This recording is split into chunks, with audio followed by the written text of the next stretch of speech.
Hello అండి అందరికీ. So నేను ఈరోజు రాజస్థానీ లహసన్ కా చట్నీ చేస్తున్నాను. సో 10 వరకు అయితే నేను ఎండుమిరపకాయలు వాటర్లో వాష్ చేసి అయితే వేసుకున్నాను.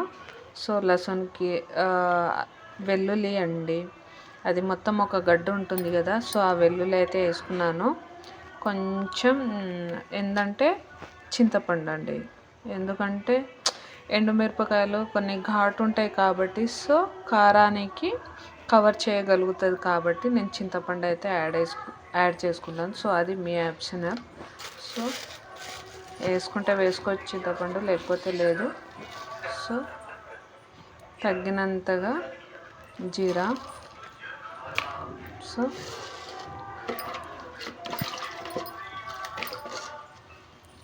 ఇక్కడ వాష్ చేసి పెట్టుకున్న కొత్తిమీర ఒక గుప్పెడు. ఓకే,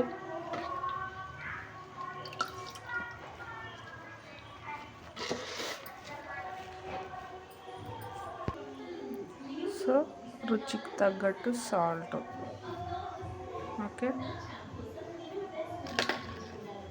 ఇప్పుడు వీటిని మనం మిక్సీ పట్టేసుకుందాం.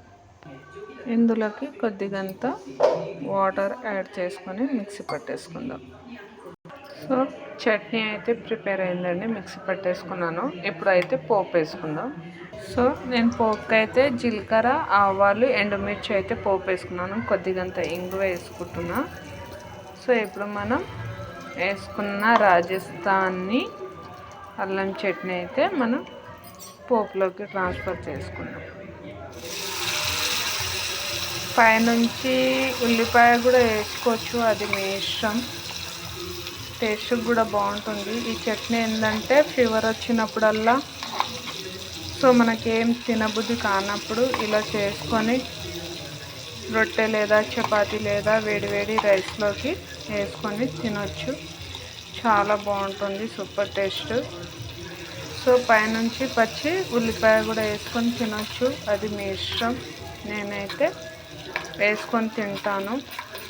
సో అది మీరు వేసుకొని తినొచ్చు, మీ ఇష్టం, అది మీ ఆప్షన్. సో మీరు కూడా ఇలా ఒకసారి ట్రై చేయండి. ఎలా ఉందని కామెంట్లో చెప్పండి. Please like, share, subscribe. ఓకేనా, మీరు కూడా ట్రై చేయండి. ఓకేనా. సో ఇంకొన్ని వీడియోస్ మీ ముందుకు వస్తుంటాను. బాయ్.